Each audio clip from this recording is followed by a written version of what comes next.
Assalamualaikum warahmatullahi wabarakatuh. Perkenalkan, saya Rosa Adelia Kernedini dari Prodi Pendidikan Geografi Offering PAI G2. Di sini saya akan mempresentasikan mengenai jihad, radikalisme umat beragama, dan muslim moderat.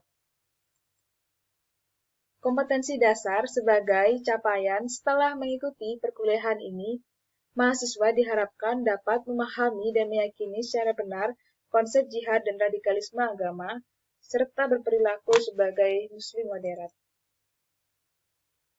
Berikut tata konsep bab 12, yang pertama yaitu pengertian jihad dan radikalisme, yang kedua, landasan dan macam-macam jihad, yang ketiga, latar belakang, bentuk dan dampak radikalisme, dan yang keempat, upaya menanggulangi radikalisme. Pengertian jihad.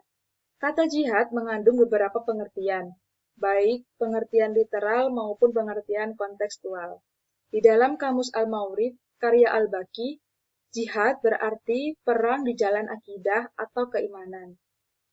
Nah, jihad adalah perjuangan yang dilakukan oleh individu muslim maupun kelompok Islam dalam menyiarkan agama Islam, dan perjuangan-perjuangan lain yang lebih luas, seperti perjuangan di bidang pendidikan, kesehatan, moral, ekonomi, sosial, budaya, politik, keamanan, hak dan kewajiban, lapangan pekerjaan, dan lain-lain dengan segenap kemampuan yang dimiliki. Sedangkan radikalisme umat beragama adalah paham yang menginginkan pembaruan atau perubahan sosial dan politik secara drastis dengan menggunakan sikap yang ekstrim. Radikalisme bukan ciri ajaran Islam, karena Islam dalam menyiarkan agama menggunakan cara bil-hikmah, yaitu bijaksana, tutur kata yang santun, dan menggunakan cara berdebat yang dilandasi saling hormat dan menghormati.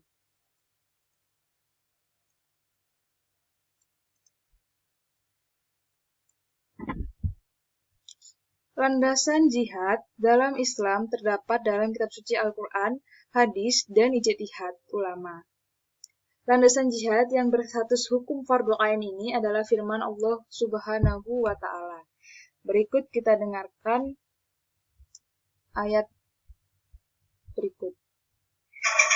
Ya ayyuhalladzina amanu idza laqitumul ladzina kafaru zahfan fala tuwalluhumul adbar. Yang artinya, wahai orang-orang yang beriman, apabila kamu bertemu dengan orang-orang yang kafir yang sedang menyapamu, maka janganlah kamu mundur atau membelakangi mereka. Terdapat dalam surat Quran Surah Al-Anfal ayat 15. Lalu macam-macam jihad terbagi menjadi dua, yaitu jihad universal dan jihad kontekstual. Jihad universal di dalam Al-Quran disebutkan di dalam Quran Surah Al-Nahl ayat 110, artinya, sesungguhnya Tuhanmu adalah pelindung bagi orang-orang yang berhijrah sesudah menderita cobaan. Kemudian, mereka berjihad dan sabar. Sesungguhnya Tuhanmu setelah itu benar-benar Maha Pengampun lagi Maha Penyayang. Sedangkan jihad kontekstual menurut Al-Raqib dalam Al-Bana ada 3 macam, yaitu berjuang melawan musuh yang kelihatan, berjuang melawan setan, dan berjuang melawan hawa nafsu. Latar belakang radikalisme.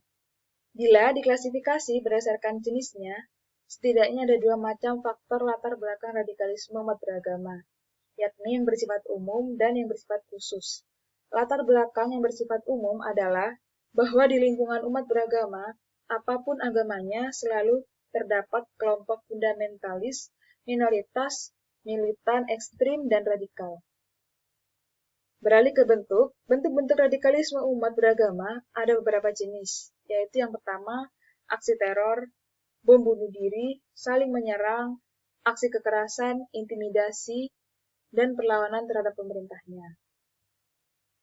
Serta dampak yang disebabkan yaitu radikalisme umat agama mengakibatkan terjadinya teror dan kekerasan, bahkan menimbulkan konflik dan peperangan secara horizontal dan vertikal, apalagi jika yang terlibat berasal kelompok agama yang berbeda. Upaya untuk menanggulangi radikalisme. Yang pertama, perubahan sikap dan pandangan dari negara-negara barat terhadap negara muslim di dunia.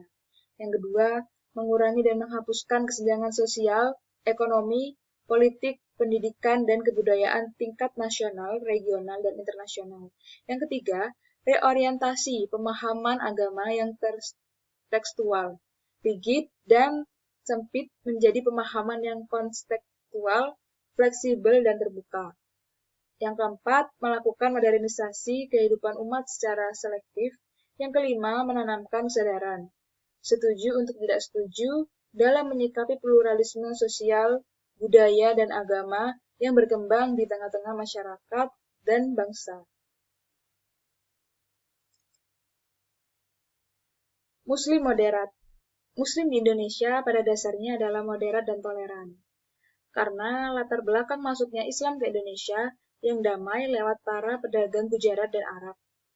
Padahal saat itu penduduk Indonesia sudah memiliki keyakinan dan kepercayaan tertentu, seperti Hindu, Buddha, animisme, dan dinamisme. Secara sosial budaya, Muslim Indonesia berbeda dengan Muslim di belahan dunia lain. Meski demikian, umat Islam di Indonesia tidak dapat dikatakan kurang kental keislamannya dibanding dengan umat Islam di negara-negara lain. Baik, jadi kesimpulannya, jihad, radikalisme umat beragama, dan muslim moderat adalah hal yang sedang dihadapi umat muslim saat ini. Yang harus kita lakukan adalah berusaha dengan menerapkan sikap moderat dalam kehidupan sehari-hari. Terima kasih, sekian dari saya. Wassalamualaikum warahmatullahi wabarakatuh.